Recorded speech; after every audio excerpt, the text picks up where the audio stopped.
இயேசு கிறிஸ்துவின் திருப்பெயருக்கு மாட்சிமையும் மகிமையும் உண்டாகட்டும்.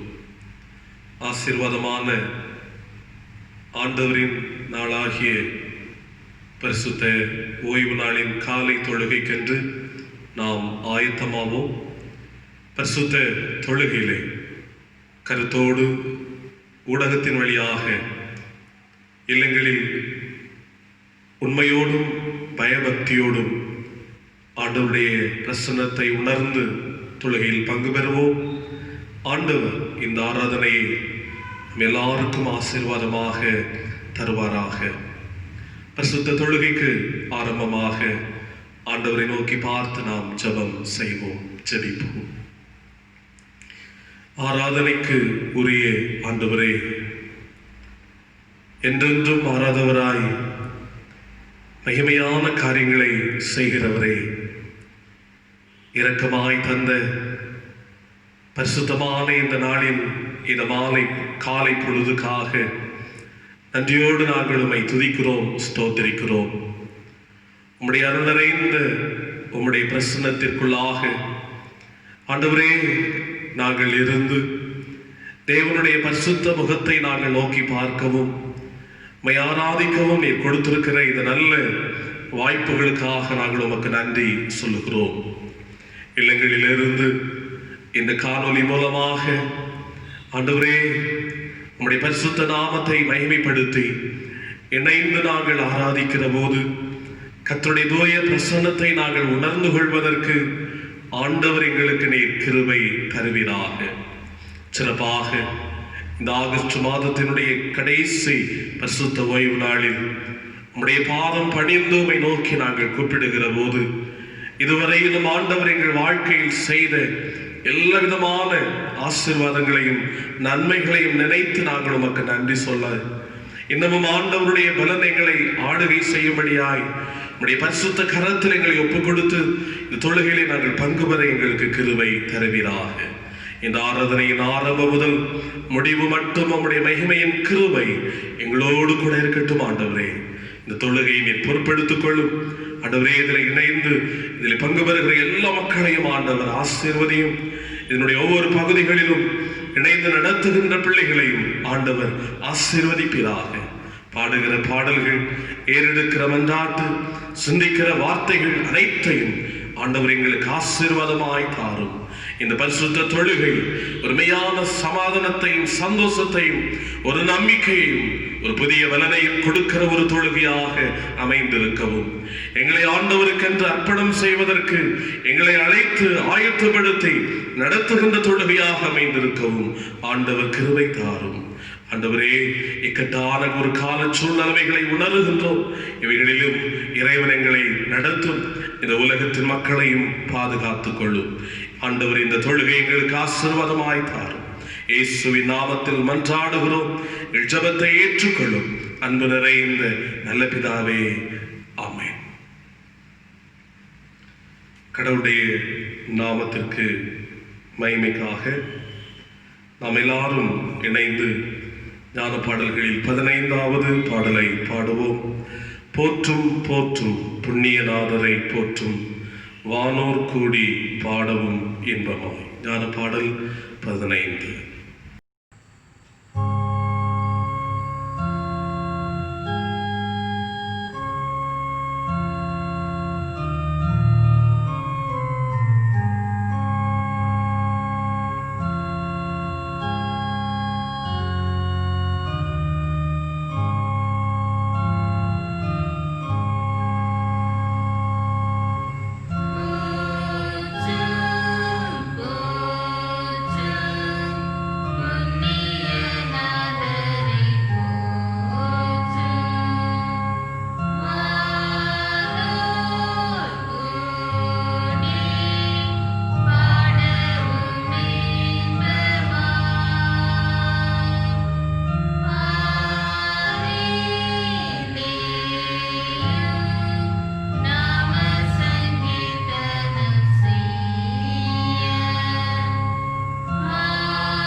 வாசிக்க கொடுக்கப்பட்ட பழைய ஏற்பாட்டு பகுதி தானியேலின் புஸ்தகம் 1ஆம் அதிகாரம் 7ஆம் வசனத்திலிருந்து 17ஆம் வசனம் வரை.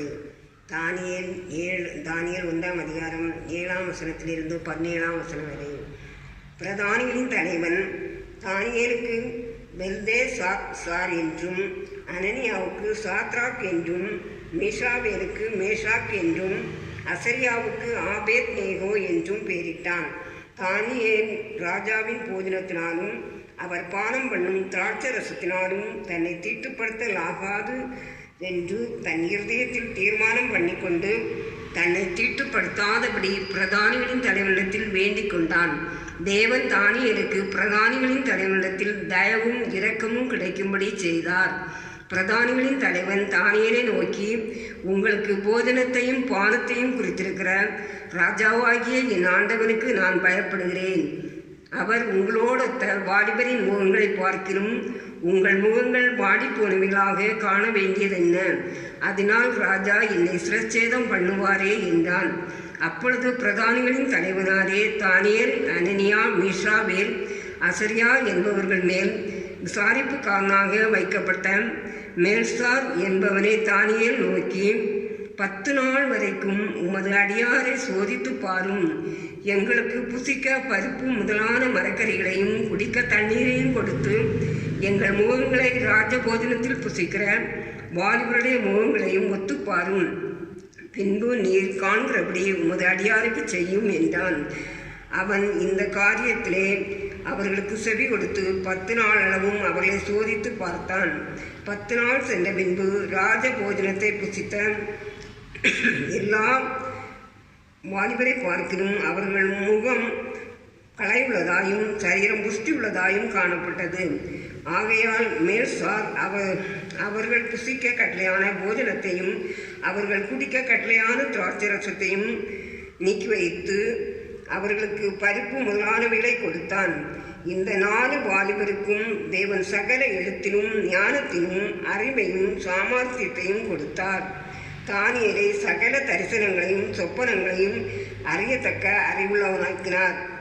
வாசிக்க கொடுக்கப்பட்ட பிதபாடம் வார்த்தை முடிந்தது. தேவனே உமக்கே மகிமை உண்டாவதாக.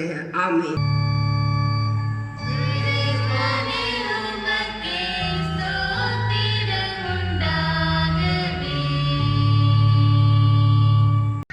வாசிக்கும்படியாக கொடுக்கப்பட்ட 2ஆம் திருமறை பாடம் அப்போஸ்தலர் 19ஆம் அதிகாரம் 9 முதல் 16 வரையுள்ள வசனங்கள். அப்போஸ்தலர் 19ஆம் அதிகாரம் 9 முதல் 16 வரை. சிலர் கடினப்பட்டு அவிசுவாசிகளின் கூட்டத்திற்கு முன்பாக இந்த மார்க்கத்தை நிந்தித்த போது அவன் அவர்களை விட்டு விலகி சீஷரை அவர்களிடத்திலிருந்து பிரித்து கொண்டு திறனை என்னும் ஒருவனுடைய வித்தியாசாலையிலே அனுதினமும் சம்பாஷித்து கொண்டு வந்தான். 2 வருஷ காலம் இப்படி நடந்ததினாலே ஆசியாவில் குடியிருந்த யூதரும் கிரேக்கரும் ஆகிய எல்லாரும் கர்த்தராகிய இயேசுவின் வசனத்தை கேட்டார்கள். பவுலின் கைகளினாலே தேவன் விசேஷித்த அற்புதங்களை செய்துள்ளினார். அவனுடைய சரீரத்திலிருந்து உருமால்களையும் கச்சைகளையும் கொண்டு வந்து வியாதிக்காரர் மேல் போட வியாதிகள் அவர்களை விட்டு நீங்கி போயின. பொல்லாத ஆவிகளும் அவர்களை விட்டு புறப்பட்டன. அப்பொழுது தேசாந்தரிகளாய் திரிகிற மந்திரவாதிகள் ஆகிய யூதரில் சிலர் பொல்லாத ஆவிகள் பிடித்திருந்தவர்கள் மேல் கர்த்தராகிய இயேசுவின் நாமத்தை சொல்ல துணிந்து, பவுல் பிரசங்கிக்கிற இயேசுவின் பேரில் ஆணையிட்டு உங்களுக்கு கட்டளையிடுகிறோம் என்றார்கள். பிரதான ஆசாரியனாகிய ஸ்கேவா என்னும் ஓர் யூதனுடைய குமாரர் 7 பேர் இப்படி செய்தார்கள். பொல்லாத ஆவி அவர்களை நோக்கி, இயேசுவை அறிவேன், பவுலையும் அறிவேன், நீங்கள் யார் என்று சொல்லி பொல்லாத ஆவியுடைய மனுஷன் அவர்கள் மேல் பாய்ந்து பலாத்காரம் பண்ணி அவர்களை மேற்கொள்ள அவர்கள் நிர்வாணிகளும் காயப்பட்டவர்களுமாகி அந்த வீட்டை விட்டு ஓடிப்போனார்கள் என்பதே.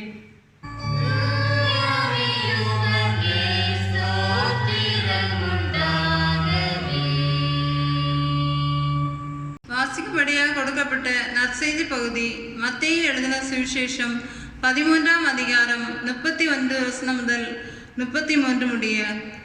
மத்தேயு 13:31 முதல் 33 முடிய. வேறொரு உவமையை அவர்களுக்கு சொன்னார். பரலோக ராஜ்யம் கடுகு விதைக்கு ஒப்பாயிருக்கிறது. அதை ஒரு மனுஷன் எடுத்து தன் நிலத்தில் விதைத்தான். அது சகல விதைகளிலும் சிறிதாயிருந்தும் வளரும்போது சகல பூண்டுகளிலும் பெரிதாகி ஆகாயத்து பறவைகள் அதன் கிளைகளில் வந்து அடையத்தக்க மரமாகும் என்றார். வேறொரு உவமையை அவர்களுக்கு சொன்னார். பரலோக ராஜ்யம் புளித்த மாவுக்கு ஒப்பா இருக்கிறது. அதை ஒரு ஸ்திரீ எடுத்து முழுவதும் புளிக்கும் வரைக்கும் 3 படி மாவிலே அடக்கி வைத்தார் என்றார் என்பதை வாசிக்கும்படியாக கொடுக்கப்பட்ட திருமறை பகுதி வாசித்து முடிந்தாயிற்று. கிறிஸ்துவே உமக்கே மகிமை உண்டாவதாக.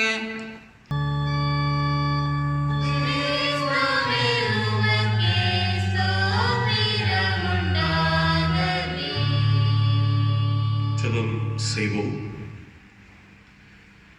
விண்ணப்பத்தை கேட்கிற ஜீவனுள்ள எங்கள் நல்ல கர்த்தாவே, பரிசுத்தமான ஓய்வு நாளிலும் உம்முடைய பரிசுத்த முகத்தை நாங்கள் நோக்கி பார்க்கிறோம். ஆண்டவரே, இருக்கிறவராக இருக்கிறேன் என்று சொன்ன ஆண்டவர், இந்த நேரம் வரையிலும் எங்களோடு கூட நீர் இருக்கிறீர், நடத்துகிறீர், எங்களை தாங்குகிறீர், எங்களை பலப்படுத்துகிறீர். அதற்காக நாங்கள் உம்மை துதிக்கிறோம் ஆண்டவரே.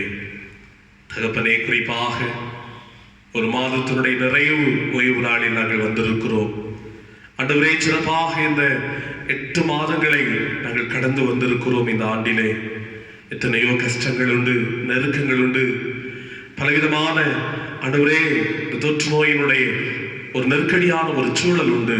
ஆனாலும் கூட கர்த்தாவே, உள்ளம் கையிலே எங்களை வரைந்து வைத்து இந்த நேரம் வரையிலும் எங்களை தாங்கி நடத்துகிற உம்முடைய விலையேற பெற்ற அன்பை நினைத்து நாங்கள் உமக்கு நன்றி சொல்லுகிறோம் ஐயா.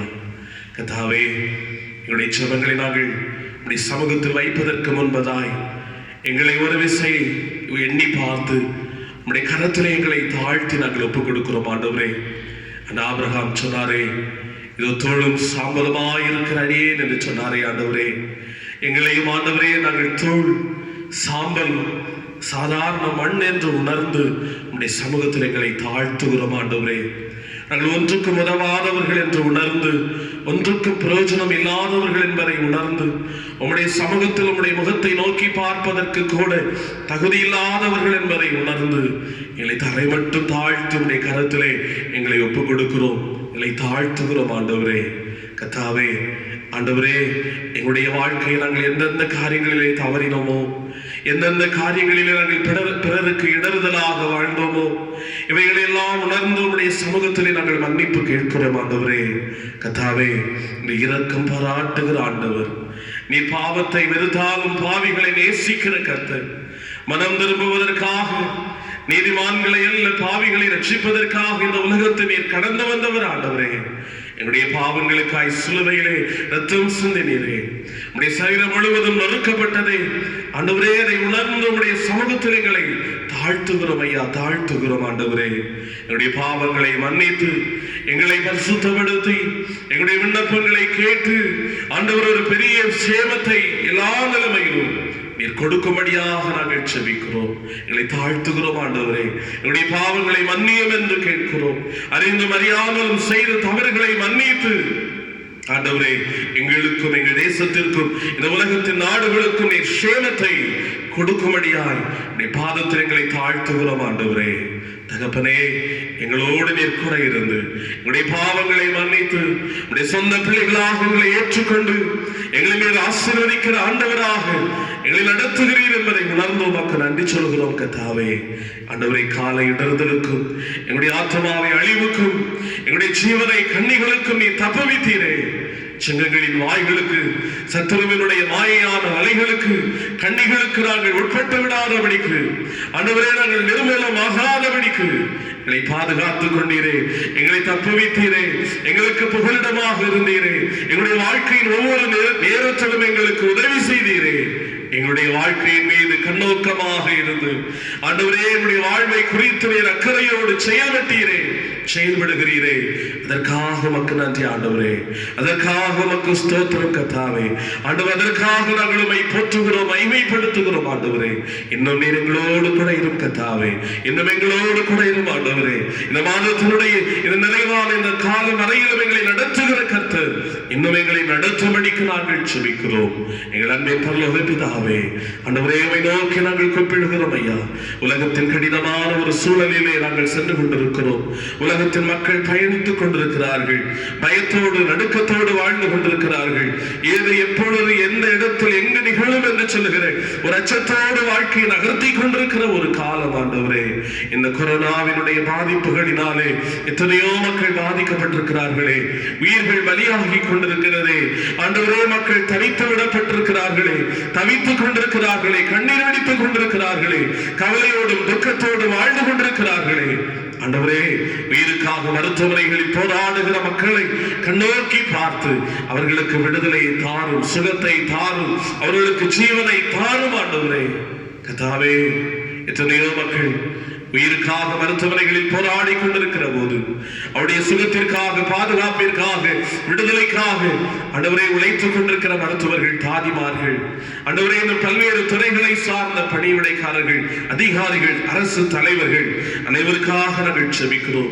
எல்லாரையும் ஆண்டவர் காத்துக்கொள்ளும். அவருடைய குடும்பங்களை பாதுகாத்துக் கொள்ளும். அவருடைய முயற்சிகள், உழைப்புகள் மூலமாக, பிரயாசங்கள் மூலமாக இந்த நோய் கட்டுப்படுத்தப்படத்தக்கதாக, மக்கள் ஆண்டவரை விடுதலை பெறத்தக்கதாக கிருபை தாரும் ஆண்டவரே.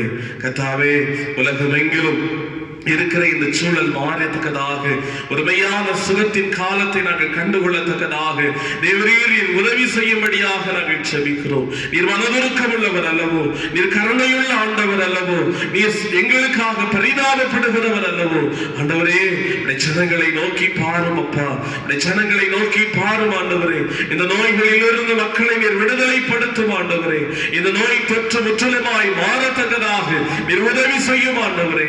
எல்லா தேசங்களும் இயல்பு நிலைமைக்கு திரும்பும்படியாக ஆண்டவர் கிருபை தருவீராக. இது நிமித்தமாக பொருளாதார நிலைமையிலே மக்களுடைய வாழ்க்கை பாதிக்கப்பட்டிருக்கிறது. நாடுகளினுடைய பொருளாதாரம் சரிவை சந்தித்துக் கொண்டிருக்கிறது. ஒரு வேதனையான ஒரு சூழலில் நாங்கள் வாழ்ந்து கொண்டிருக்கிறோம். அரசுகள் கைவரித்து விட்ட ஒரு நிலை, மனிதன் தன்னுடைய வாழ்வை தானாகவே கவனித்துக் கொள்ள வேண்டும் என்று சொல்லுகிற ஒரு துர்பாக்கியமான ஒரு நிலை. இந்த நிலையிலே ஆண்டவர் எங்களுக்கு உதவி செய்யும் கர்த்தாவே. இக்கட்டில் எங்களுக்கு உதவி செய்யும் ஆண்டவரே. நெருக்கப்படுகிற காலங்களில் எங்கள் தஞ்சமாய் கடந்து வாரும் ஆண்டவரே. நன்மைகளை செய்வீராக ஆண்டவரே. அன்னதின வாழ்வுக்காக தவித்துக் கொண்டிருக்கிற எத்தனையோ மக்கள் உண்டு. அவர்களுக்கு உதவி செய்யும். அவருடைய வாழ்க்கையினுடைய முயற்சிகளை வாய்க்கப்படும். அவருடைய வருமானங்களை ஆசீர்வதித்து நீர் தாரும் ஆண்டவரே. ஆண்டவரே, கண்ணீரோடு இருக்கிற மக்களுடைய கண்ணீரை துடைத்தருளும். அவருடைய துக்கத்தை ஆற்றி தேற்றி ஆண்டவரே, ஒரு தாய் தேற்றுவதை போல அவர்களை தேற்றும் கர்த்தாவே. பாதுகாத்துக் கொள்ளும், பலப்படுத்தும் சுவாமி. தகப்பனே, உலகத்தின் ரட்சிப்புக்காக நாங்கள் ஜெபிக்கிறோம். உலகத்தின் மீட்புக்காக நாங்கள் ஜெபிக்கிறோம். பாவத்திலே வாழ்ந்து கொண்டிருக்கிற மக்கள் ஆண்டவருடைய பரிசுத்தமான பாதையிலே நடக்க வேண்டும் என்பதற்காக, ரட்சிப்பின் பாதையிலே வளர வேண்டும் என்பதற்காக, நடக்க வேண்டும் என்பதற்காக நாங்கள் ஜெபிக்கிறோம். பாவத்தை சீர்ந்து வெறுத்து ஆண்டவரே பரிசுத்தத்தை வாஞ்சிக்கிற அனுபவத்தை எல்லா மக்களுக்கும் நீர் தாரும் ஆண்டவரே.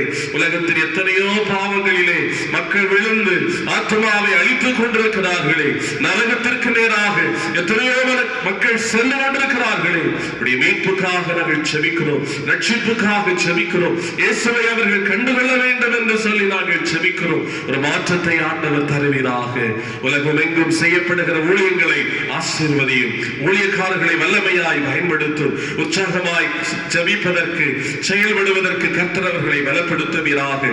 ஊழியங்களை தாங்குவதற்கு, கொடுப்பதற்கு மக்களை ஆயத்தப்படுத்தும் ஆண்டவரே.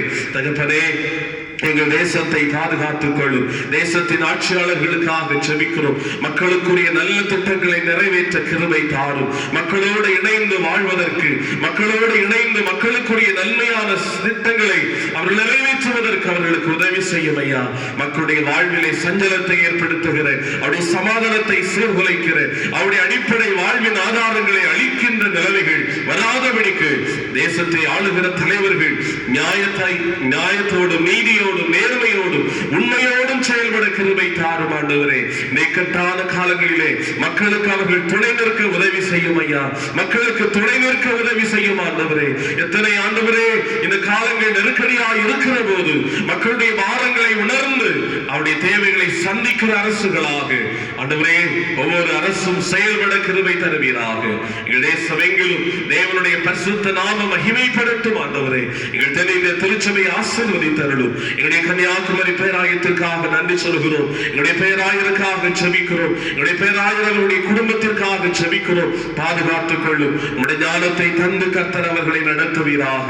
பேராய தலைவர்கள், ஆண்டவர் தந்திருக்கிற போதகர்கள், ஊழியக்காரர்கள், ஒவ்வொரு நிறுவனங்கள், பொறுப்பாளர்கள், இதிலே பங்கு பெறுகின்ற பயன்பெறுகின்ற மக்கள், திருச்சபையினுடைய இறை மக்கள் எல்லாரையும் கர்த்தருடைய கரத்திலே கொடுக்கிறோம். ஆண்டவருக்கு பிரியமாக ஆண்டவருடைய நாமத்தை மகிமைப்படுத்துகிற பிள்ளைகளாக அனைவருக்கு முன்பதாய் ஆண்டவருடைய நாமத்தை மகிமைப்படுத்தி சாட்சிகளாக நிற்கிற குடும்பங்களாக, ஜனங்களாக ஆண்டவரே ஒவ்வொருவரும் வாழ்வதற்கு உதவி செய்யும் கர்த்தாவே. எங்களுடைய கிராமத்தை பாதுகாத்துக் கொள்ளும். எங்களுடைய கிராமத்தை ஆசீர்வதியும். சுற்றிலும் வாழ்கிற மக்களை கர்த்தர் ஆசீர்வதிப்பீராக. எங்கள் திருச்சபை கரத்திலே தருகிறோம் ஆண்டவரே. திருச்சபை மூப்பர்களை கர்த்தர் பாதுகாத்துக் கொள்ளும். சுகபலம் தந்து நடத்தும். அவருடைய குடும்பங்களை ஆசீர்வதியும் ஆண்டவரே. ஒவ்வொரு கிளை சங்கங்களுக்காக ஆண்டவரே, ஒவ்வொரு கிளை சங்கங்களினுடைய பொறுப்பாளர்களுக்காக, அதனை பங்கு பெறுகின்ற மக்களுக்காக நாங்கள் ஜெபிக்கிறோம். கர்த்தர் அவர்களை ஆசீர்வதியும். ஆலயத்தினுடைய பணிவிடைக்காரர்களுக்காக ஜெபிக்கிறோம். சுகம் தந்து நடத்துவீராக. ஆலயத்தை தூய்மைப்படுத்துகிற பிள்ளைகளுக்காக ஜெபிக்கிறோம். ஆசீர்வதிப்பீராக ஆண்டவரே. எங்களுடைய திருச்சபையில் தந்திருக்கிற ஒவ்வொரு குடும்பங்களுக்காக நன்றி சொல்கிறோம். ஒவ்வொரு குடும்பத்திலும் இருக்கிற ஒவ்வொரு அங்கத்தினர்களுக்காக ஜெபிக்கிறோம். கர்த்தர் அவர்களை பாதுகாப்பீராக. கர்த்தருக்கு பிரியமானது என்னது என்பதை அறிந்து, ஆண்டவருக்கு உகந்தது எது என்பதை புரிந்து இந்த பாதையில் நடப்பதற்கு உதவி செய்யும் கர்த்தாவே. உம்முடைய மெல்லிய சத்தத்தை ஒவ்வொரு நாளும் கேட்பதற்கு உதவி செய்வீராக. உம்முடைய மெல்லிய சத்தம் அவருடைய உள்ளங்களில் தொனிக்கட்டும் கர்த்தாவே. நீதிமான்களுடைய கூடாரங்களில் ரட்சிப்பின் கம்பீர சத்தம் உண்டு என்று சொல்கிறேன். ரட்சிப்பின் கம்பீர சத்தம் ஒவ்வொரு வீடுகளிலும் இருந்து எழும்பட்டும். ஒவ்வொரு குடும்பத்தினுடைய அங்கத்தினர்களும் ஆண்டவருக்கு பிரியமாக வாழட்டும். ஆண்டவருடைய பாதையில் நடக்கட்டும். சத்திய வேதத்தினுடைய வசனத்தின்படி தங்களுடைய வாழ்க்கையை காத்துக்கொள்ள கிருபை தாரும். உலகத்தின் பாவங்களுக்கு, உலகத்தின் சடங்காச்சாரங்களுக்கு, உலகத்தினுடைய பலவிதமான பாரம்பரியங்களுக்கு, ஆண்டவரே உலகத்தோடு இசைந்த ஒரு வாழ்வுக்கு தங்களை ஆயத்தப்படுத்தாதபடிக்கு ஆண்டவரோடு இணைந்து வாழ வேண்டும். ஒரு நற்கனி கொடுக்கிற ஒரு வாழ்க்கை வாழ வேண்டும். ஆண்டவருடைய சத்தத்தை கேட்டு அவருடைய பாதையில் நடக்கிற அனுபவத்தோடு நாங்கள் வாழ வேண்டும் என்று சொல்கிற அனுபவத்தை ஒவ்வொருவருக்கும் நீர் கொடுப்பீராக.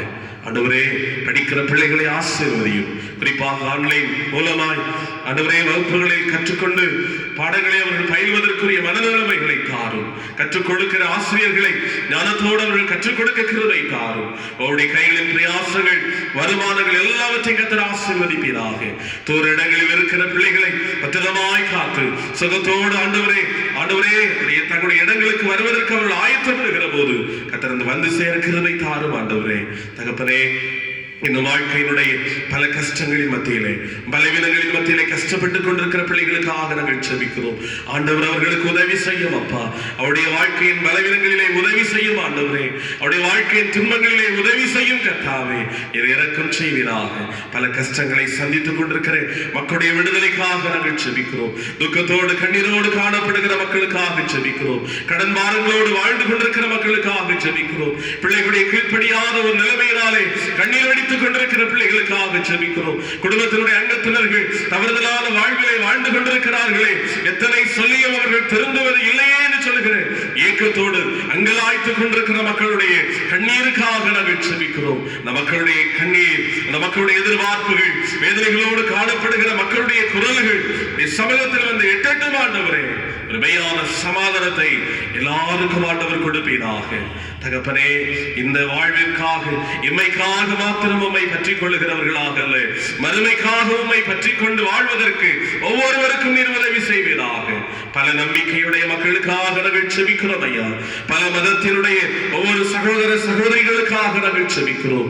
எல்லாரையும் கர்த்தர் ஆசீர்வதியும். அவர்கள் மெய்யான தெய்வத்தை கண்டுகொள்ள கிருபை தாரும். அவர்களும் சக மதத்தை சார்ந்த மக்களோடு, பிற மதங்களை சார்ந்த மக்களோடு ஆண்டவரே சகோதரத்துவ மனப்பாங்கோடு பழகுவதற்கும் செயல்படுவதற்கும் கிருபை தாரும். அனைத்து சமய சார்பற்ற ஒரு நாடாக எங்கள் தேசம் இருக்கிற போது எல்லா சமய உரிமைகளும் பாதுகாக்கப்படட்டும். எல்லா மக்களுக்குரிய எல்லா விதமான சுதந்திரங்களும் கிடைக்கட்டும். கர்த்தர் அத்தனை கிருபைகளையும் கொடுப்பீராக. அந்த நிலைமையிலே நாங்களும் ஆண்டவருடைய பிள்ளைகளாக எல்லாரையும் நேசித்து வாழுகின்ற அனுபவங்களை எங்களுக்கும் ஆண்டவர் கொடுப்பீராக. தகப்பனே, நாங்கள் வேண்டிக் கொண்டதற்கும் அதிகமான காரியங்களை தருகிறவரே, எல்லா நன்மைகளையும் காலங்களிலே தந்து ஆண்டவர் எங்களை ஆசீர்வதிக்கும்படியாக நாங்கள் ஜெபிக்கிறோம். ஆலயங்கள் திறக்கப்பட்டு ஆண்டவருடைய சமூகத்தில் எல்லா மக்களும் இணைந்து ஆண்டவரை ஆராதிக்கக்கூடிய இந்த கிருபைகளை கற்றுக் கொடுப்பீராக. இந்த காலங்களை கற்றுத் தருவீராக. ஆண்டவரே தகப்பனே, தொடர்ந்து உடைய வார்த்தைகளை சிந்திக்க நாங்கள் ஆயத்தப்படுகிறோம். எங்களோடு ஆண்டவர் பேசுவீராக, இடைபடுவீராக, செயல்படுவீராக. கர்த்தர் எங்களோடு உடைய வார்த்தைகளை வெளிப்படுத்தும். இதற்கு நாங்கள் கீழ்ப்படிந்து வாழ உடைய கரத்தின் நன்மைகளை பெற்றுக்கொள்ள எங்களுக்கு உதவி செய்யும். உடைய நாம மாத்திரம் மகிமைப்படட்டும் அப்பா. ஆண்டவரே, இல்லங்களில் இருந்து தொழுகையோடு மக்கள் இணைந்து கொள்ளுகின்ற போது கர்த்தருடைய ஆசீர்வாதம் அவர்களை சம்பூர்ணமாய் நிரப்பட்டும். பிள்ளைகளை பலப்படுத்தும், ஆசீர்வதியும். ஆண்டவர் மீட்பருமாயிருக்கிற இயேசு கிறிஸ்துவின் நல்ல நாமத்திலே தாழ்மையோடு கேட்கிறோம். ஜெபத்தை ஏற்றி எங்களை ஆசீர்வதித்தருளும். அன்பு நிறைந்த நல்ல பிதாவே, ஆமென். கர்த்தர் கற்றுத் தந்த ஜெபத்தை யாவரும் இணைந்து ஏறெடுப்போம். பரமடங்களில் இருக்கிற எங்கள் பிதாவே, உம்முடைய நாமம் பரிசுத்தப்படுவதாக, உம்முடைய ராஜ்யம் வருவதாக, உம்முடைய சித்த பரமடத்திலே செய்யப்படுகிறது போல பூமியிலையும் எங்களுக்கு செய்யப்படுவதாக. எங்களுக்கு வேண்டிய ஆகாரத்தை இன்று எங்களுக்கு தாரும். எங்கள் கடனாளிகளுக்கு நாங்கள் மன்னிக்கிறது போல எங்கள் கடன்களை எங்களுக்கு மன்னியும். எங்களை சோதனைக்கு பிரவேசிக்க பண்ணாமல் தீமையின்றி ரட்சித்துக் கொள்ளும். ராஜ்யமும் வல்லமையும் மகிமையும் என்று ஜெயிக்கும் டேலே. ஆமென்.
அன்புமிக்க சகோதர சகோதரிகளே,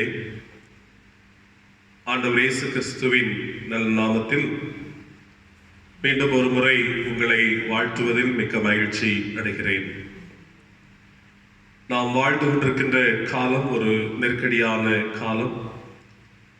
ஆயினும் கர்த்தர் நம்மை நடத்துகிறார். அதற்காக ஆண்டவருக்கு நாம் நன்றி சொல்லுவோம். கர்த்தர் இன்னமும் தம்முடைய பாதுகாவலை நமக்கு தரும்படியாகவும், உலகத்திலே பாதிப்புகளை சந்தித்துக் கொண்டிருக்கிற மக்கள் பாதுகாக்கப்படுவதற்காகவும், உலகம் எங்கிலும் ஒரு இயல்பு நிலை திரும்புவதற்காகவும் நாம் நம்முடைய ஜெபங்களை ஆண்டவருக்கு நேராக நாம் அதிகமாக்குவதற்கு அழைக்கப்படுகின்றோம். நாம் ஜெபிப்போம். ஜெபங்களிலே முக்கியமாக இந்த கொரோனாவினுடைய இந்த தீமைகள் மாறுவதற்காக ஆண்டவரிடத்திலே நாம் மன்றாடுவோம். கர்த்தர் ஒரு சுமூகமான ஒரு இயல்பான கால நிலைமைகளை கர்த்தர் நமக்கு கொடுத்து எல்லாரும் நாம் இணைந்து கர்த்தரை அவருடைய ஆலயத்திலே ஆராதிக்கின்ற இந்த வாய்ப்புகளை கர்த்தர் நமக்கு தரும்படியாக நாம் ஆண்டவருடைய சமூகத்திலே நம்பிக்கையோடு நாம் ஜெபிப்போம். கர்த்தர் ஒரு பெரிய மாற்றத்தை இந்த தேசத்திலே உலகிலே ஆண்டவர் தருவாராக. அருமையான கர்த்தருடைய பிள்ளைகளே, இந்த நாளிலும் நம்முடைய தென்னிந்திய திருச்சபை மூலமாக நம்முடைய தியானத்திற்கென்று தரப்பட்டிருக்கின்ற தலைப்பு பல நம்பிக்கையுடைய சமூகத்தில் கிறிஸ்தவனின் நிலை. பல நம்பிக்கையுடைய சமூகத்தில் கிறிஸ்தவனின் நிலை. நாம் வாழ்ந்து கொண்டிருக்கின்ற இந்திய தேசம் சுமார் 130 கோடி மக்களை கொண்ட ஒரு தேசம். இது ஒரு சமய சார்பு இல்லாத ஒரு தேசம். ஆகவே தேசத்தை ஆளுகின்ற தலைவர்கள், அதிகாரிகள் எல்லாம் சமய சார்பு இல்லாதவர்களாக இருக்க வேண்டும் என்பது அரசியல் சாசனத்தினுடைய அழுத்தம். இந்த கால சூழ்நிலையிலே பல நம்பிக்கையுடைய பல மதங்கள் உடைய இந்திய மண்ணிலே கிறிஸ்தவர்களாக நீங்களும் நானும் வாழ்ந்து கொண்டிருக்கிறோம். ஒரு புறத்திலே நாம் கடவுளை தொழுவதற்குரிய வாய்ப்புகள் நாம் பெற்றுக் கொண்டிருக்கின்ற நிலை இருந்தாலும், மறுபுறங்களிலே இன்னமும் ஒரு முழுமையான சுதந்திரம், மதத்தினுடைய விடுதலை என்பது கிறிஸ்தவத்திற்கு பல நேரங்களிலே தடையாக இருக்கின்றது. ஆலயங்கள் கட்டப்பட்டிருக்கின்றன, அவைகள் இடிக்கப்படுகின்ற சூழல்களை காணுகிறோம், கேள்விப்படுகிறோம். மதமாற்ற தடை சட்டம் என்பது கொண்டு வரப்பட வேண்டும் என்பது பல அழுத்தங்களாக பல இடங்களிலே இருக்கின்றது. சுவிசேஷத்தை சொல்வதற்குரிய பல தடைகள் இருக்கின்றன.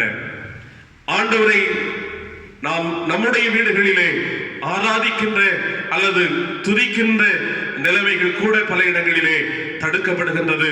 ஊழியக்காரர்கள் அடிக்கப்படுகின்றார்கள். பல இனத்தினுடைய கிறிஸ்தவர்கள் கிறிஸ்தவத்தினுடைய சலுகைகளை பெற்றுக்கொள்வதற்கு அல்லது தேசத்தினுடைய சலுகைகளை பெற்றுக்கொள்வதற்கு அவர்களுக்குரிய உரிமைகள் மறுக்கப்படுகின்றன. ஆகவே கிறிஸ்தவர்கள் என்று சொல்லுகிற நிலையிலே பல நம்பிக்கையுடைய மக்களோடு வாழுகின்ற ஒரு சூழலில் கிறிஸ்தவன் என்பவர்கள் ஒரு நெருக்குதலை சந்தித்துக் கொண்டிருக்கிற ஒரு காலகட்டம். ஆனால் இந்த சூழ்நிலையிலே நாம் கடவுளுடைய பிள்ளைகளாக வாழ வேண்டும் என்பதுதான் நாம் நம்முடைய மனதிலே அழுத்தமாக பதிய வைக்க வேண்டிய ஒன்று.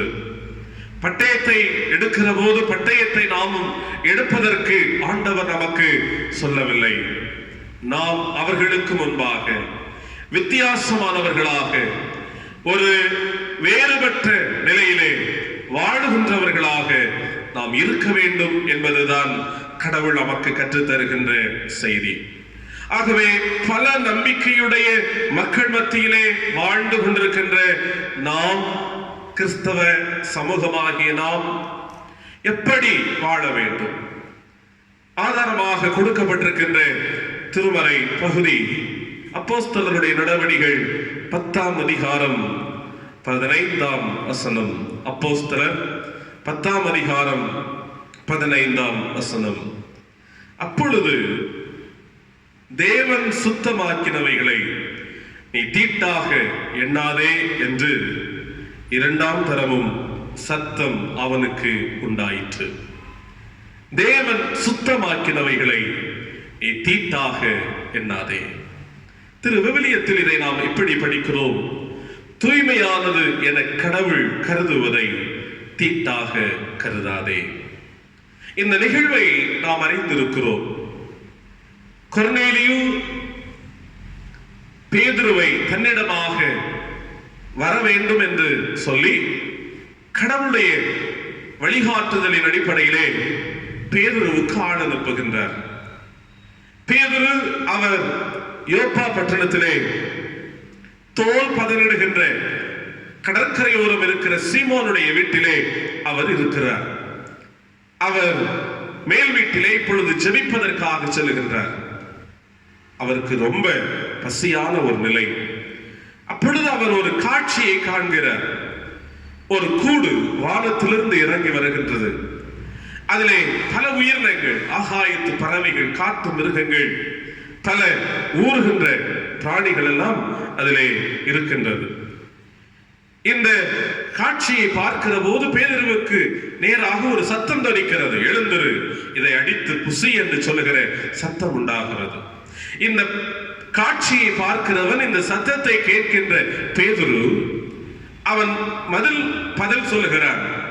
நான் அசுத்தமானவைகளை, தீட்டானவைகளை நான் புசிப்பது இல்லை, ஒருபோதும் நான் அதை புசித்ததில்லை, இப்பொழுது நான் புசிக்க முடியாது என்று அவன் சொல்லிவிடுகிறான். அப்பொழுதுதான் ஆண்டவருடைய சத்தம் இன்னும் அதிகமாக சொல்லுகிறது, தேவன் சுத்தமாக்கினவைகளை நீ தீட்டாக எண்ணாதே. தூய்மையானது என கடவுள் சொல்லுகிறதை நீ தீட்டாக கருதாதே என்று சொல்லி 2ஆம் தரம் அந்த சத்தம் வருகிறது. அங்கேயும் மறுக்கிறான்.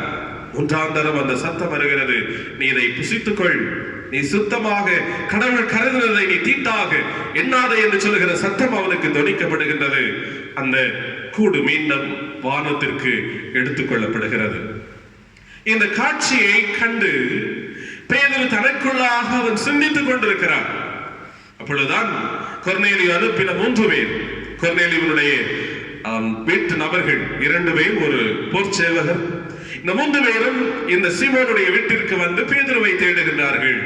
அப்பொழுதுதான் ஆவியானவர் சொல்லுகிறார், இவர்களோடு செல். இங்கே பேதுருவனுடைய வாழ்விலை சொல்லப்படுகின்ற ஒரு செய்தி, கொர்நேலியு என்று சொல்லுகிற ஒரு மனிதன், அவன் கிறிஸ்தவ மதத்திற்கு தூரமானவன், அல்லது அன்றைய யூத சமயத்திற்கு தூரமானவன் தான். யூத சமய நம்பிக்கை இல்லாத ஒரு மனிதர் தான். விருத்த சேதனம் பெற்றிராத ஒரு மனிதர் தான். ஆகவே பேதுருவுடைய மனதிலும் ஒரு எண்ணம் இருந்திருக்கும், இவர் ஒரு யூதன் அல்ல, ஒரு விருத்த சேதனம் பெற்றவரும் அல்ல, எப்படி செல்வது, சமூகத்திலே பலவிதமான கேள்விகள் இருக்கின்றது என்கின்ற ஒரு நிலை அவருடைய மனதிலே வருகின்ற பொழுதுதான் கடவுள் இந்த காட்சியின் மூலமாக பேதுருவோடு இடைபடுகின்றார். ஒரு பல நம்பிக்கையுடைய அல்லது பலவிதமான சிந்தனைகளுடைய மக்கள் மத்தியிலே ஆண்டவருடைய பிள்ளையாக நீ எப்படி வாழ வேண்டும் என்பதை பேதுருவுக்கு ஆண்டவர் அந்த காட்சியின் மூலமாக கற்றுக் கொடுக்கிறார். புறக்கணியாதே, தள்ளாதே, தீட்டாக கருதாதே, தவறாக நினைக்காதே. நீ எந்த உலகத்திலே என்னுடைய சித்தத்தை நிறைவேற்ற வேண்டும், இந்த உலகத்தில் நீ ஒரு வித்தியாசமானவனாக வாழ வேண்டும், இந்த உலகத்தில் நீ கர்த்தருடைய பிள்ளையாக நீ செயல்பட வேண்டும் என்று சொல்லுகிற செய்தியைத்தான் ஆண்டவர் அந்த காட்சியின் மூலமாக பேதுருவினிடத்திலே சொல்லுகிறார். அன்புக்குரியவர்களே, ஆண்டவர் இந்த நம்மிடத்திலும் இதை சொல்லுகிறார். இந்த உலகத்திலே, நம்முடைய தேசத்திலே பல நம்பிக்கையுடைய மக்களோடு நாம் வாழ்ந்து கொண்டிருக்கிறோம், பல வழிபாட்டு நிலைமைகளுடைய மக்களோடு நாம் வாழ்ந்து கொண்டிருக்கிறோம். ஆனால் நம்முடைய வாழ்க்கை ஒரு வித்தியாசமான வாழ்க்கையாக நாம் இருக்க வேண்டும் என்று ஆண்டவர் எதிர்பார்க்கிறார். பல நம்பிக்கையுடைய, பல ஃபெய்த்துடைய மக்கள் மத்தியிலே வாழுகின்ற கிறிஸ்தவர்களாகிய நாம் எப்படிப்பட்ட வாழ்க்கையை வாழ வேண்டும் அல்லது எப்படி நாம் வாழ வேண்டும்? 2 கருத்துக்களை உங்களோடு நான் இன்றைய திருமறை பகுதிகளினூடாக சுட்டிக்காட்ட விரும்புகிறேன். ஒன்று, பல்நம்பிக்கையுடைய சமூகத்திலே ஒரு கிறிஸ்தவனின் நிலை என்ன அல்லது ஒரு கிறிஸ்தவன் எப்படி இருக்க வேண்டும்? ஒன்று, அவன் பரிசுத்தமுள்ள கிறிஸ்தவனாக இருக்க வேண்டும். பேதுருவினிடத்திலே சொல்லப்படுகிறது, நீ தீட்டாக எண்ணாதே. இந்த உலகத்தினுடைய பல நம்பிக்கைகளுடைய மக்களோடு இணைந்து வாழுகின்ற நாம் பரிசுத்தமுள்ள கிறிஸ்தவர்களாக வாழ வேண்டும். தானியேல் 1ஆம் அதிகாரம் 8ஆம் வசனத்திலே நீங்கள் படித்து பாருங்கள். அங்கே வேத வசனம் சொல்லுகிறது, தானியேல் ராஜாவின் போஜனத்தினாலும் அவர் பானம் பண்ணும் திராட்சரசத்தினாலும் தன்னை தீட்டுப்படுத்தல் ஆகாதென்று தன் இருதயத்தில் தீர்மானம் பண்ணிக்கொண்டு தன்னை தீட்டுப்படுத்தாதபடி பிரதானிகளின் தலைவரிடத்தில் வேண்டிக் கொண்டான். இங்கு சொல்லப்படுகிறது, தானியேல் பாபிலோனிலே வாழுகிறார். அந்த நிலைமை நமக்கு தெரியும். பாபிலோனிலே நேபுகாத்நேச்சார் ராஜா அவன் அரசனாக இருக்கிறான். அவன் எருசலேம் வந்து தேவாலயத்தை கொள்ளையடித்து செல்கிறான். தேவாலயத்தில் இருந்த பரிசுத்தமான பொருட்களை எல்லாம் அவன் அபகரித்து சூறையாடி கொண்டு தன்னுடைய பாபிலோனுக்கு நேராக செல்லுகிறான். அப்படி செல்லுகிற போது அங்கே இருந்த சில வாலிபர்களையும் அவன் பிடித்து சிறை பிடிப்பாக அவன் கொண்டு செல்கிறான். அப்படி கொண்டு சென்ற நபர்களில் ஒருவர் தான் இந்த தானியேல். இந்த பாபிலோனுடைய வழிபாட்டு முறை அல்லது பாபிலோனில் இருந்த சமய சூழலை நீங்கள் திருமறையினூடாக கவனிக்கிற போது ஒரு பிற தெய்வ வழிபாடு இருந்தது. யெகோவா இல்லாத ஒரு வழிபாட்டு முறை அங்கு இருந்தது. ஒரு சிலை வழிபாடு, உருவ வழிபாடு அங்கே காணப்பட்டது. தானியேல் 3ஆம் அதிகாரத்திலே படிக்கலாம். தானியேல் 5ஆம் அதிகாரம் 3-4 வசனங்களில் நீங்கள் படிக்கலாம். பலவிதமான பொருட்களை கொண்டு உருவங்களை செய்து அவைகளை தெய்வங்களாக வழிபட்டுக் கொண்டிருந்த வழிபாட்டு முறை பாபிலோனிலே இருந்தது. அரசர்கள் அந்த தெய்வங்களுக்கு முன்பதாக குடித்து வெறித்து புகழ்ந்து கொண்டிருந்தார்கள் என்று தானியேலுடைய 5ஆம் அதிகாரம் 3-4 வசனங்களிலே படிக்கிறோம். ஆகவே ஒரு உருவ வழிபாடு, மதுபானம் குடித்து அவைகளுக்கு முன்பதாக ஆடி பாடுகின்ற, வெறித்து புகழ்ந்து கொண்டிருக்கின்ற ஒரு வழிபாட்டு பின்னணியமானது பாபிலோனிலே இருந்தது. இப்படிப்பட்ட ஒரு சமய வழிபாடுடைய பாபிலோனிலே சிறைபிடிக்கப்பட்ட ஒரு வாலிபனாக தானியேல் கொண்டு செல்லப்படுகிறார். அந்த இடத்திலே தானியேலுடைய நிலையை நீங்கள் கவனித்து பாருங்கள். ராஜாவினுடைய அரண்மனையிலே அவன் வாழுகிறான். அவன் சொல்லுகிறான், ராஜ போஜனத்தினாலே என்னை தீட்டுப்படுத்துவதற்கு நான் விரும்பவில்லை. ராஜா பானம் பண்ணுகின்ற திராட்சை ரசத்தினாலே நான் என்னை தீட்டுப்படுத்துவதற்காக விரும்பவில்லை. உணவிலே ஒரு பரிசுத்தத்தை அவன் காத்துக் கொள்ளுகிறான். ஆண்டவர் மீது கொண்டிருக்கிற ஒரு உறுதியான நம்பிக்கையிலே பரிசுத்தத்தை அவன் காத்துக் கொள்ளுகின்றான். என்னுடைய நம்பிக்கை ஒருபோதும் அது சிதைந்து விடக்கூடாது. என் ஆண்டவரை நம்பி இருக்கிற அந்த உறுதியிலே நான் ஒருபோதும் நான் பின்வாங்கி போகக்கூடாது. நான் மறுதலித்து போகக்கூடாது. அசுத்தத்திற்கு நான் இடமளிக்க கூடாது. பரிசுத்தத்திலே நான் நிலைத்திருக்க வேண்டும் என்பது தானியேலினுடைய உறுதியாக இருந்தது. அவருடைய ஜெபத்திலே பரிசுத்தம் இருந்தது. ஜெபத்திலே உண்மையுடைய ஒரு தூய்மையுடைய அனுபவம் அவனுடைய வாழ்க்கையிலே இருந்தது. ஆண்டவரை ஆராதிப்பதிலே ஒரு பரிசுத்தம் இருந்தது. அன்புக்குரியவர்களே, அவனுடைய வாழ்க்கை, அவனுடைய ஆன்மீகம், இவைகள் எல்லாவற்றிலும் ஒரு பரிசுத்தம் நிறைந்த அனுபவம் தானியேலுடைய வாழ்க்கையிலே இருந்தது. தன்னுடைய வாழ்க்கையினுடைய சூழல், தன்னுடைய பாபிலோனுடைய பின்னணியம் வேறுபட்ட சமய நம்பிக்கையுடைய நிலையாக இருந்த போதும் கூட தானியேல் தான் ஒரு சிறைவாசி, தான் ஒரு அடிமை என்பதை புரிந்த போதும் கூட தன்னுடைய தெய்வத்தினுடைய சித்தத்தை புரிந்து கொண்டவனாக பரிசுத்தத்திலே நிலைத்திருக்கிற ஒரு மனிதனாக அவன் வாழ்ந்தான். அன்புக்குரியவர்களே, நீங்களும் நானும் எப்படி வாழ்ந்து கொண்டிருக்கிறோம்? எப்படி நாம் வாழ்ந்து கொண்டிருக்கிறோம்? நம்முடைய வாழ்க்கை எப்படிப்பட்ட ஒரு வாழ்க்கையாக இருக்கிறது? பல நம்பிக்கையுடைய சமய நம்பிக்கைகளுடைய மக்கள் மத்தியிலே கிறிஸ்தவர்களாக வாழ்ந்து கொண்டிருக்கிறோம். ஆனால் வேதம் காட்டுகின்ற பரிசுத்தமுடைய கிறிஸ்தவர்களாக நாம் வாழ்ந்து கொண்டிருக்கிறோமா? அசுத்தமுடைய கிறிஸ்தவனாக வாழ்வதற்காக நாம் அழைக்கப்படவில்லை. பரிசுத்தமுடைய கிறிஸ்தவர்களாக வாழ்வதற்கு நாம் அழைக்கப்பட்டிருக்கிறோம். நாம் கடவுளுடைய பிள்ளைகளாக வாழ்வதற்கு அழைக்கப்பட்டிருக்கிறோம். நம்முடைய வாழ்க்கை ஒவ்வொன்றிலும் பரிசுத்தத்தை இந்த உலகம் எதிர்பார்க்கிறது, ஆண்டவர் எதிர்பார்க்கிறார். அதுதான் முக்கியம். உலகம் எதிர்பார்க்கிறதோ இல்லையோ, ஆனால் கர்த்தர் நம்முடைய வாழ்க்கையிலே அதை எதிர்பார்க்கின்றார். நீங்கள் பரிசுத்தராயிருங்கள், உங்கள் நடக்கைகள் எல்லாவற்றிலும் நீங்கள் பரிசுத்தராயிருங்கள், உங்கள் இருதயத்தில் நீங்கள் சுத்தமுள்ளவர்களாக இருங்கள், உங்களுடைய வாழ்க்கை முழுவதுமாக பரிசுத்தமாக இருக்க வேண்டும் என்பது ஆண்டவருடைய எதிர்பார்ப்பாக இருக்கிறது. அன்புக்குரிய ஆண்டவருடைய பிள்ளைகளே, இந்த காலை பொழுது நாம் யோசித்து பார்ப்போம். என்னுடைய வாழ்க்கையிலே ஒரு தானியேலுடைய வாழ்வில் இருந்து பரிசுத்தமானது இருக்கிறதா? என்னுடைய வாழ்க்கையினுடைய ஒவ்வொரு செயல்களிலும் பரிசுத்தம் இருக்கிறதா? யோசித்து பாருங்கள். அசுத்தத்தோடு இணைந்து நாற்றம் எடுத்துக் கொண்டிருக்கிற கிறிஸ்தவத்தை நாம் வாழ்வதற்கு அழைக்கப்படவில்லை. இந்த உலகத்தினுடைய போலியான வாழ்க்கையை வாழ்வதற்கு நாம் அழைக்கப்படவில்லை.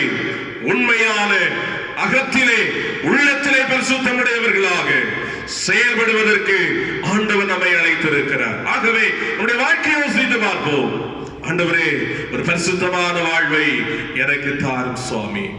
வெளிப்படுத்தல் 2ஆம் அதிகாரம் 12 முதல் 29 வசனங்களை படித்து பாருங்கள். அங்கே 2 சபைகளை குறித்து சொல்லப்பட்டிருக்கிறது. பெர்கமு சபை பற்றியும் தியத்தீரா சபை பற்றியும் அங்கே சொல்லப்பட்டிருக்கிறது. ஆசியாவில் இருந்த 7 சபைகளில் அந்த சபைகள் ஒன்று பெர்கமு சபை, தியத்தீரா சபை. அந்த பெர்கமு சபையிலே அல்லது அந்த சபையினுடைய பின்னணியத்திலே பல வழிபாடுடைய மக்கள் இருந்தார்கள். சாத்தான் வழிபாடு இருந்தது, உருவ வழிபாடு இருந்தது, பிழையாமனுடைய போதனையை கேட்கின்ற மக்கள் இருந்தார்கள், நிக்கோலாய் மதஸ்தவர்கள் இருந்தார்கள். இப்படிப்பட்ட சமய வழிபாடுடைய நிலையிலே இந்த ஆண்டவருடைய திருச்சபை இருந்தது. ஆனால் அந்த திருச்சபையில் உள்ள மக்கள் சிலர் அந்த சமய நம்பிக்கைகளோடு தங்களை இணைத்துக் கொண்டார்கள். சில மக்கள் மாத்திரம் நாங்கள் பரிசுத்தமுள்ளவர்களாக ஆண்டவருக்கு பிரியமாக வாழ வேண்டும் என்று பரிசுத்தமான வாழ்க்கை வாழ்ந்தார்கள்.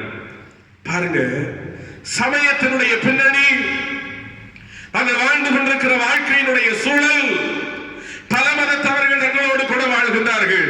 அதில் கடவுளால் அழைக்கப்பட்ட திருச்சபை அவர்களோடு தங்களை இணைத்துக் கொள்கின்றது. அவருடைய கொள்கைகளை கடைபிடிக்கின்ற கிறிஸ்தவ திருச்சபையாக அந்த பெர்கமு திருச்சபை இருந்தது. ஆண்டவர் சமரசம் கொள்ளவில்லை, ஆண்டவர் அதை சம்மதிக்கவில்லை. திருச்சபையை பார்த்து எச்சரிக்கிறார். திருச்சபையே, உன்னிலே தவறுதலான வழிபாட்டு முறைமைகள் இருக்கிறது. நீ பரிசுத்தத்தை காத்துக் கொள்ள வேண்டும், நீ சுத்தமுள்ளவனாக இருக்க வேண்டும், என்னுடைய விருப்பத்தை உணர்ந்து மனம் நிரம்பியவனாக நீ செயல்பட வேண்டும் என்று ஆண்டவர் இந்த திருச்சபையை எச்சரிக்கிறார். பரிசுத்தம் இல்லாதவர்களாய் வாழ்ந்தவர்களை பார்த்து கண்டிக்கிறார். நீங்கள் மனம் திரும்புங்கள், நீங்கள் சுத்தமாகுங்கள், நீங்கள் கடவுளுக்கு நேராக திரும்பி வாருங்கள் என்று இந்த செய்தியானது அவர்களுக்கு சொல்லப்படுகிறது. அன்புக்குரியவர்களே, நம்முடைய வாழ்க்கையை யோசித்து பார்ப்போம். பல மதத்தவர்களோடு நாம் வாழ்கிறோம், பல நம்பிக்கையுடைய மக்களோடு நாம் வாழ்ந்து கொண்டிருக்கிறோம். பரிசுத்தமுடையவர்களாக வாழ்வதற்கு நம்மை ஆயத்தப்படுத்துவோம். அவர்கள் சொல்கிறார்களே என்று அவருடைய நம்பிக்கைகளை கடைபிடிப்பதற்காக கடவுள் நமக்கு அழைப்பு கொடுக்கவில்லை.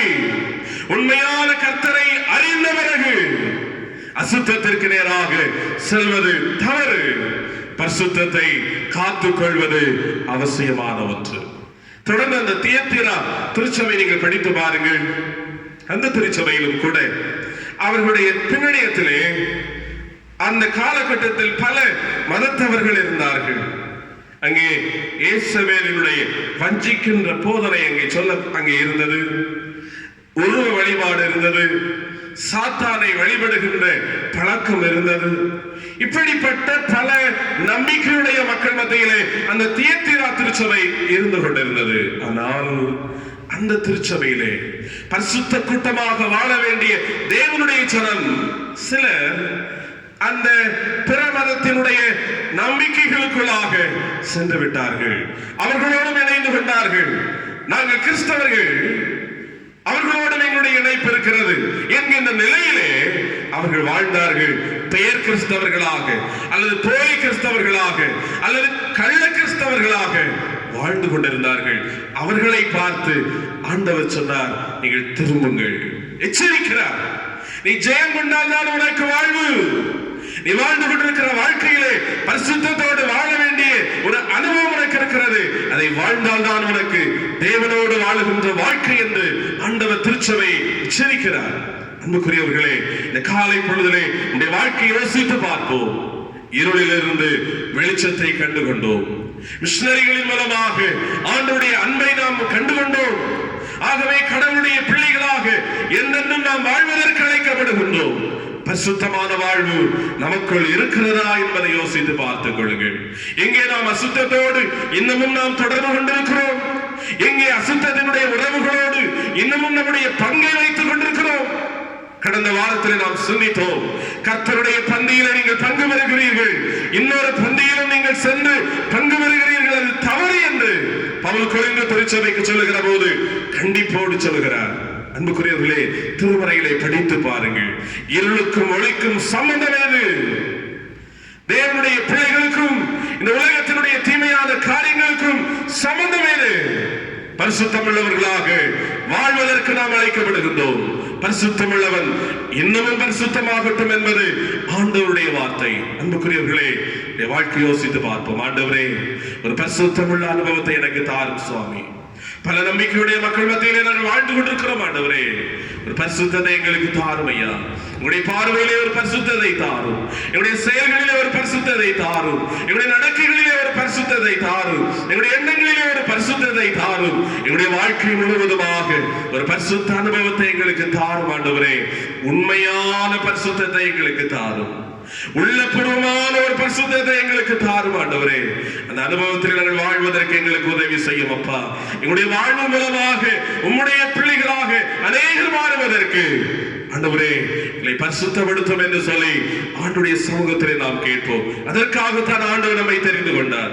அதற்காகத்தான் ஆண்டவர் தம்முடைய பிள்ளைகளாக நம்மை அவர் மாற்றி இருக்கிறார். இதை புரிந்தவர்களாக நாம் வாழ்வதற்கு அழைக்கப்படுகிறோம். இந்த காலை பொழுதிலே இந்த வாழ்க்கை ஆண்டவருடைய கரத்திலே ஒப்புக் கொடுப்பதற்கு நீங்களும் நானும் ஆயத்தப்படுவதற்கு ஆண்டவர் அழைக்கிறார்.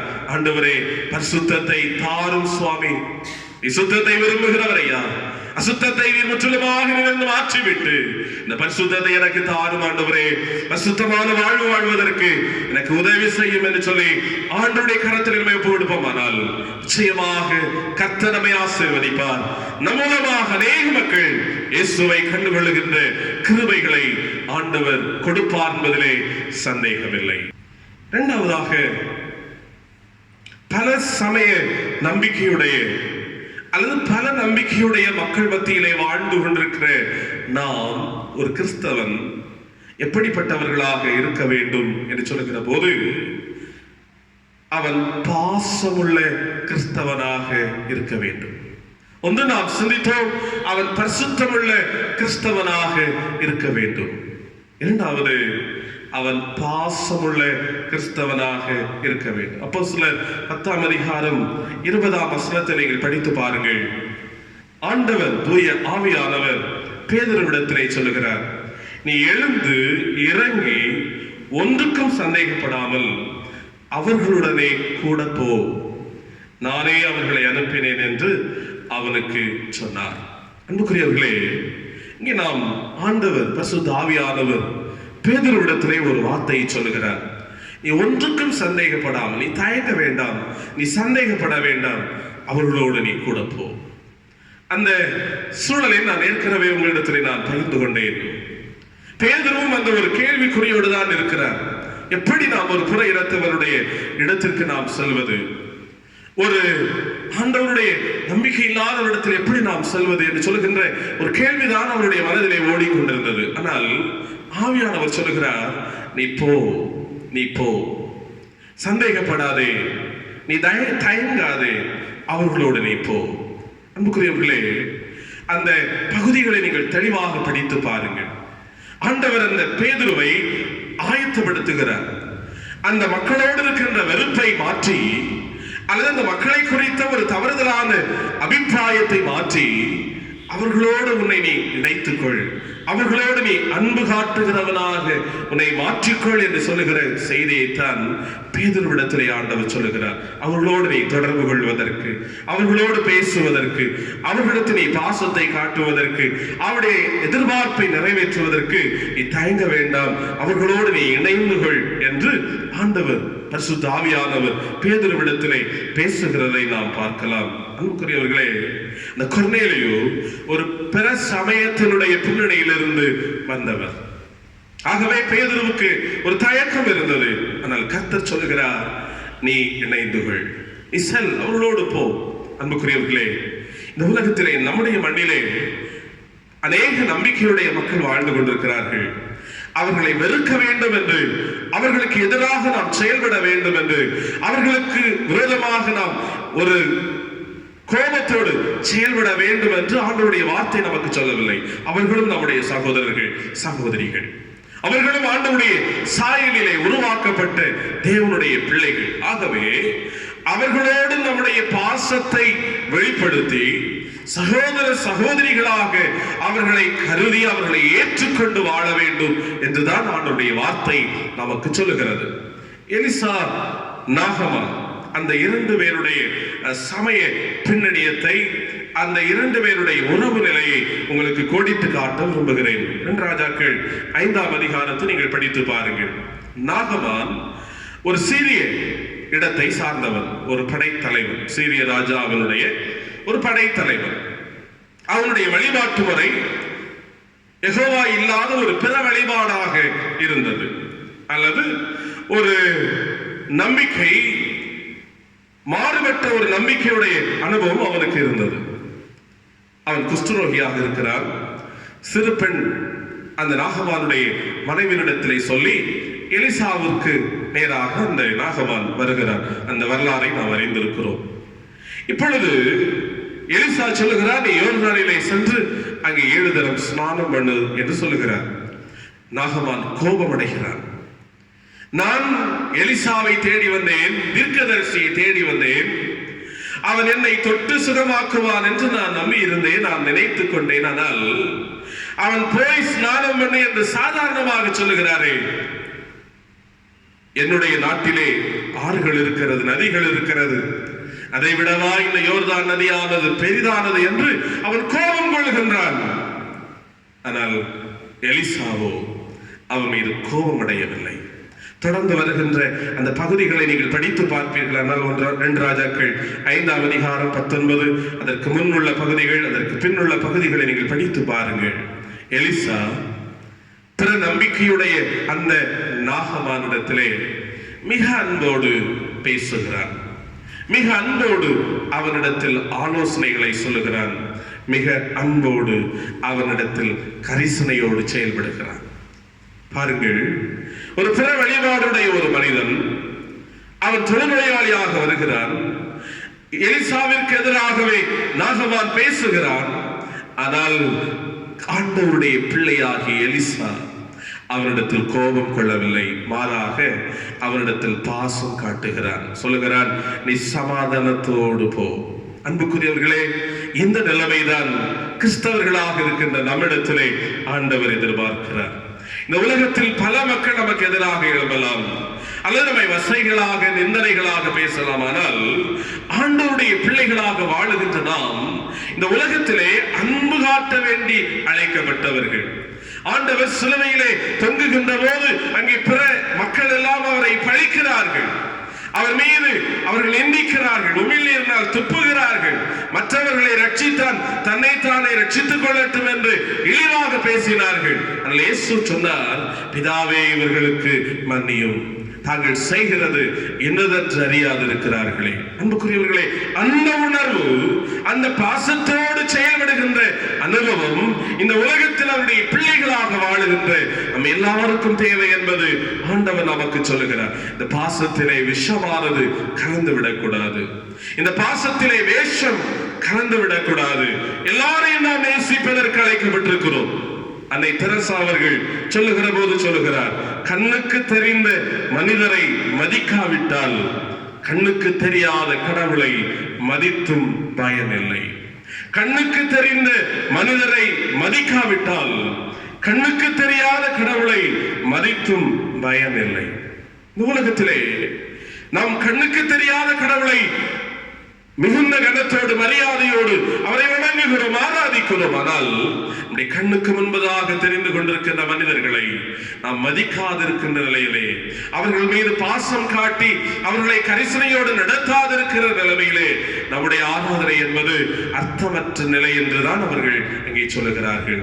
ஆண்டவர் இயேசு அழுத்தமாக அதை சொன்னார்.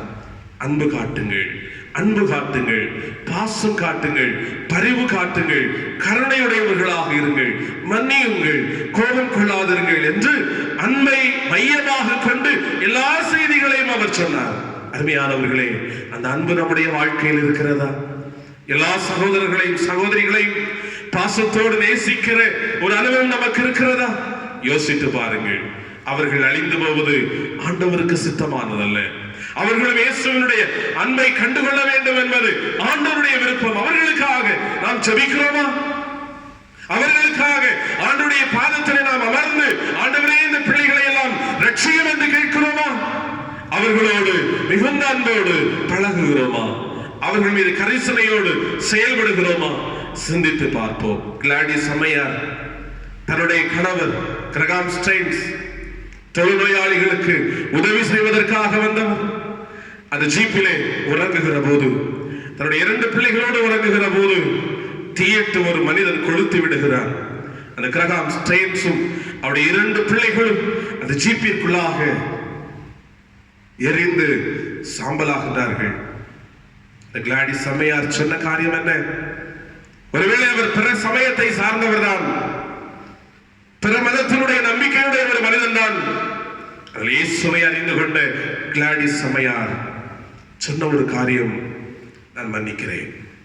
அன்புக்குரியவர்களே, இந்த பாசத்தோடு இந்த கரிசனையோடு இந்த உலகத்தில் நாம் செயல்படுவதற்கு அழைக்கப்படுகிறோம்.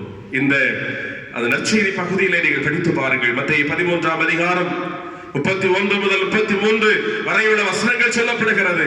பரலோக ராஜ்யம் ஒரு கடுகு விதை கொப்பாக இருக்கிறது, பரலோக ராஜ்யம் ஒரு புளித்த மாவு கொப்பாக இருக்கிறது என்று அந்த ஓமையை சொல்லுகிறார் இயேசுநாதர். இந்த ஓமையினுடைய அழுத்தத்தை நீங்கள் பாருங்கள், அர்த்தத்தை நீங்கள் பாருங்கள்.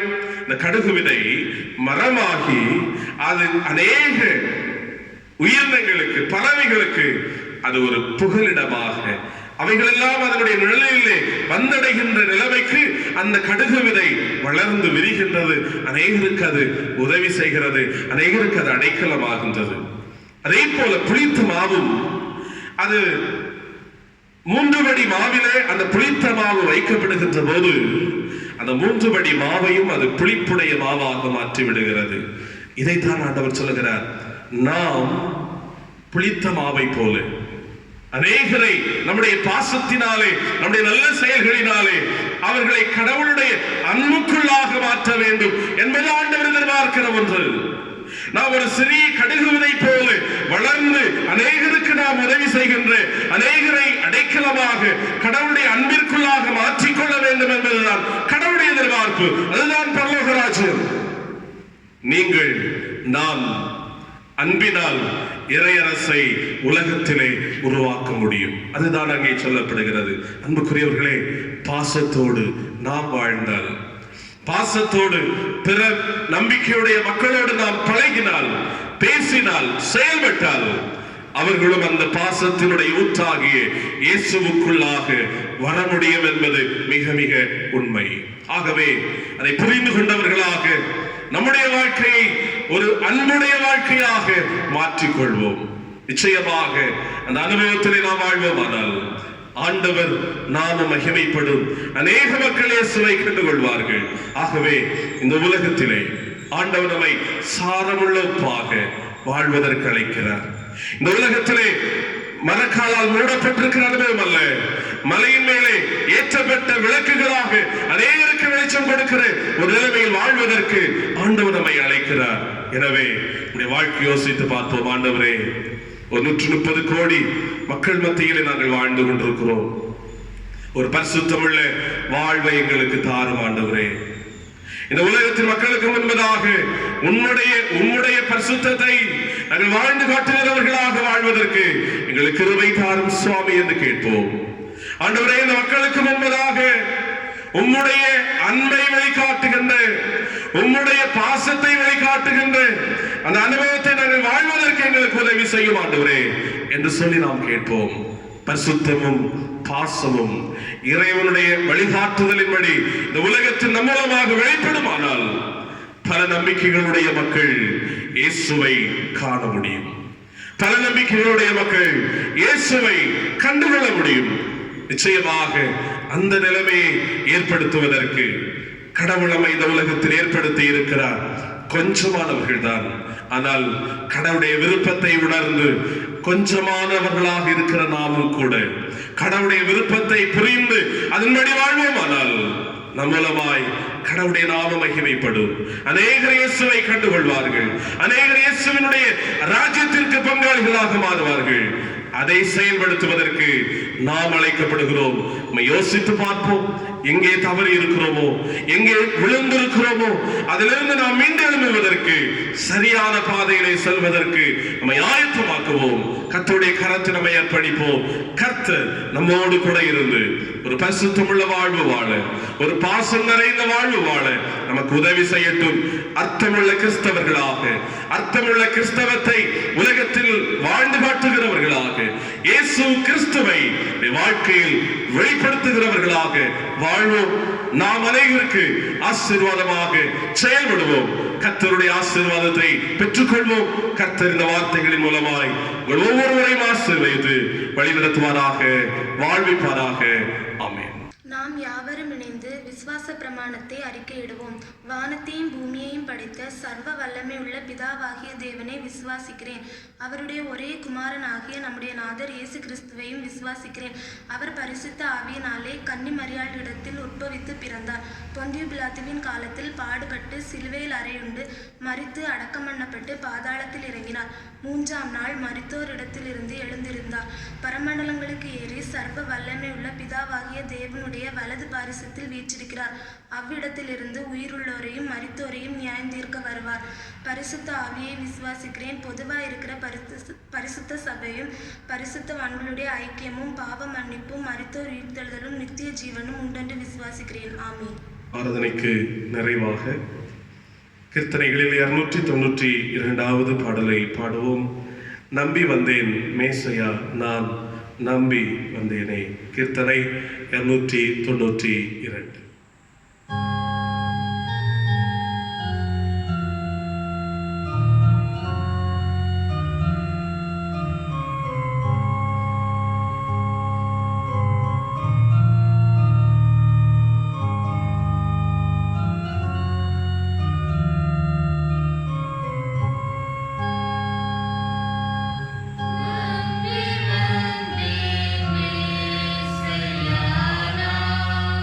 No.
தொழுகைக்கு நிறைவாக நாம் ஜெபம் செய்வோம்.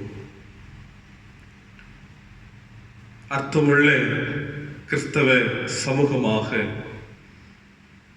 பல நம்பிக்கையுடைய மக்கள் மத்தியிலே வாழ வேண்டும் என்று தம்முடைய வார்த்தைகளால் எங்களோடு பேசின எங்கள் அன்பின் கடவுளே, எத்தனையோ நெருக்கங்களும் இடர்பாடுகளும் கிறிஸ்தவத்தை சூழ்ந்து கொண்டாலும், கிறிஸ்தவத்தை பற்றிய பல கேள்விகள் மக்கள் மத்தியிலே எழுந்தாலும், இந்த சூழ்நிலைகளிலே நாங்கள் பரிசுத்தமுள்ள கிறிஸ்தவர்களாக வாழவும் பாசமுள்ள கிறிஸ்தவர்களாக வாழவும் அழைக்கப்பட்டிருக்கிறோம் என்பதை புரிந்து கொண்டு திருமறை சொல்லுகின்ற பாதையில் நாங்கள் நடப்பதற்கு ஆண்டவர் எங்களுக்கு உதவி செய்ய வேண்டும் என்று மன்றாடுகிறோம். சுவாமி, எந்தெந்த நிலைமைகளில் நாங்கள் தவறி இருக்கிறோமோ, எந்தெந்த சூழ்நிலைகளில் நாங்கள் வாழ்க்கையிலே பின்மாற்றமடைந்து நாங்கள் வாழ்ந்து கொண்டிருக்கிறோமோ, எங்கள் மூலமாக எந்தெந்த இடங்களிலே ஆண்டவருடைய நாமம் மகிமை குறைச்சலுக்கு உட்பட்டிருக்கிறதோ, அவைகளை எல்லாம் புரிந்து எங்களை திருத்திக் கொள்வதற்கு, எங்களை சரிப்படுத்திக் கொள்வதற்கு ஆண்டவரே எங்களை பலப்படுத்தும்படியாக நாங்கள் செபிக்கிறோம். எங்கள் மூலமாய் அநேகர் இயேசுவை காண வேண்டுமே, எங்கள் மூலமாய் அநேகர் இயேசுடைய அன்பை புரிந்து கொள்ள வேண்டுமே, எங்களுடைய வாழ்க்கை மூலமாய் அநேகர் இயேசுவை இரட்சகராக ஏற்றுக்கொள்ள வேண்டுமே. ஆண்டவரே, நாங்கள் எதற்கும் இடறுதலாக, யாருக்கும் இடறுதலாக, யாரையும் நாங்கள் இடறி விழச் செய்வதற்கு ஏதுவானவர்களாக, யாருடைய வாழ்விற்கும் பின்மாற்றத்திற்கு காரணமானவர்களாக நாங்கள் வாழக்கூடாது. ஆண்டவரே, எங்களை மன்னியும் என்று கேட்கிறோம். எங்களை திருத்தி சரியான பாதையில் எங்களை நடத்தி செல்லும் என்று கேட்கிறோம். எங்களுடைய வாழ்க்கை உமக்கு உகந்ததாக நீர் அமைத்து கொடுக்க வேண்டும் என்று சொல்லி நாங்கள் கேட்கிறோம். ஆண்டவரே, எத்தனையோ மக்கள் ஆண்டவரே பல நம்பிக்கைகளோடு வாழ்ந்து கொண்டிருக்கிறார்கள். சுவாமி, மெய்யான தெய்வத்தை அறிந்து கொள்ளாதபடிக்கு இன்னமும் ஆண்டவரே உலகத்தினுடைய இருளுக்குள்ளாக அவர்கள் வாழ்ந்து கொண்டிருக்கிறார்களே, அவர்களும் இயேசுவை காண வேண்டுமே, அவர்களும் இயேசுவை அறிந்து கொள்ள வேண்டுமே, அவர்களும் இயேசு கிறிஸ்து எத்தனை அன்புள்ளவர் என்பதை புரிந்து கொள்ள வேண்டுமே. ஆண்டவரே, அவர்களும் பரலோகத்திற்கு பங்குள்ளவர்களாக மாற வேண்டுமே. பாரத்தோடு நம்முடைய சமூகத்திலே கேட்கிறோம் ஐயா.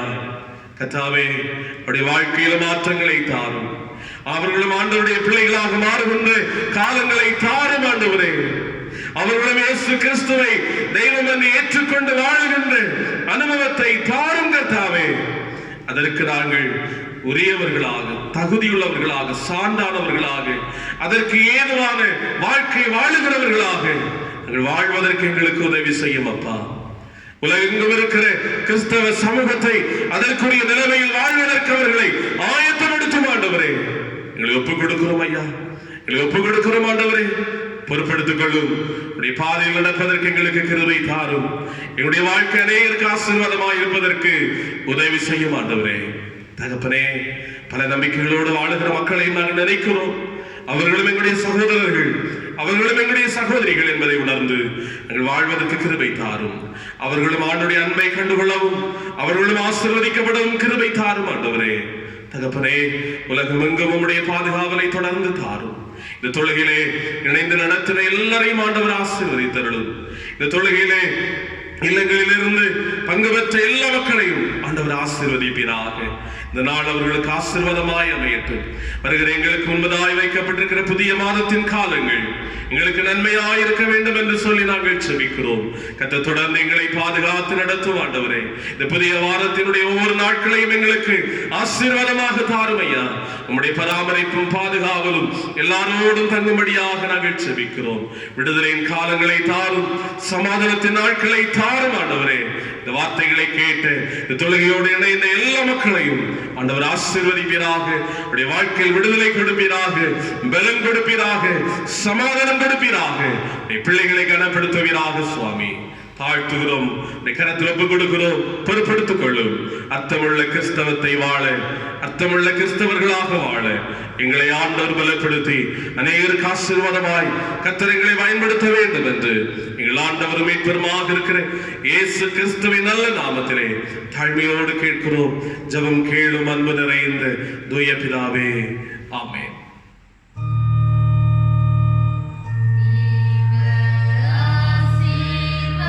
ஆசீர்வாதத்தோ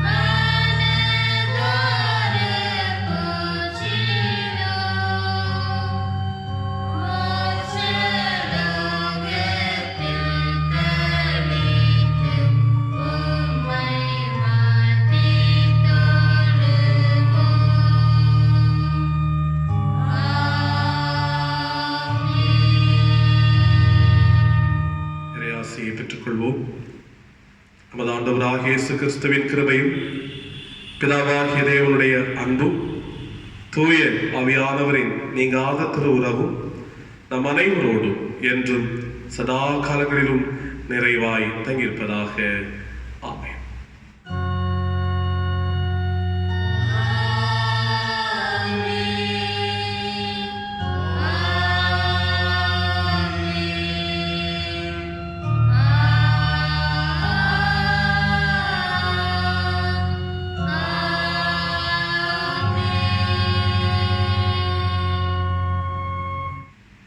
கர்த்தர் உங்களோடு இருப்பாராக.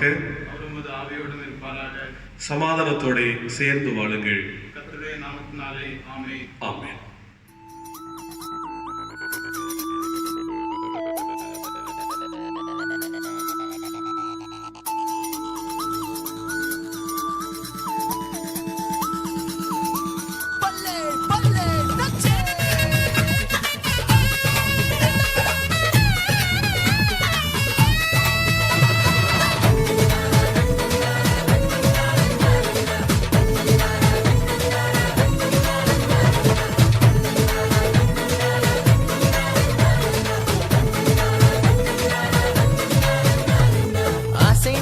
அசைந்திடு உலகமே அசைந்திடு, இயேசுவுக்காய் அசைந்திடு நீ.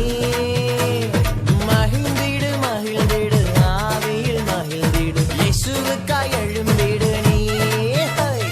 துன்பங்களை நீக்கி நம் துயரங்களை போக்கி, பயமெல்லாம் மாற்றி நம் கவலை எல்லாம் போக்கி, எனக்காக வந்தீரே என் வாழ்வை நீர் மாற்றி தந்து. நேசிக்கிறேன் நேசிக்கிறேன் நேசிக்கிறேன் இயேசுவை, நேசிக்கிறேன் நேசிக்கிறேன் நேசிக்கிறேன் இயேசுவை, நேசிக்கிறேன் நேசிக்கிறேன் நேசிக்கிறேன் இயேசுவை, நேசிக்கிறேன் நேசிக்கிறேன் நேசிக்கிறேன் இயேசுவை. அசைந்திடு அசைந்திடு உலகமே அசைந்திடு, இயேசுவுக்காய் அசைந்திடு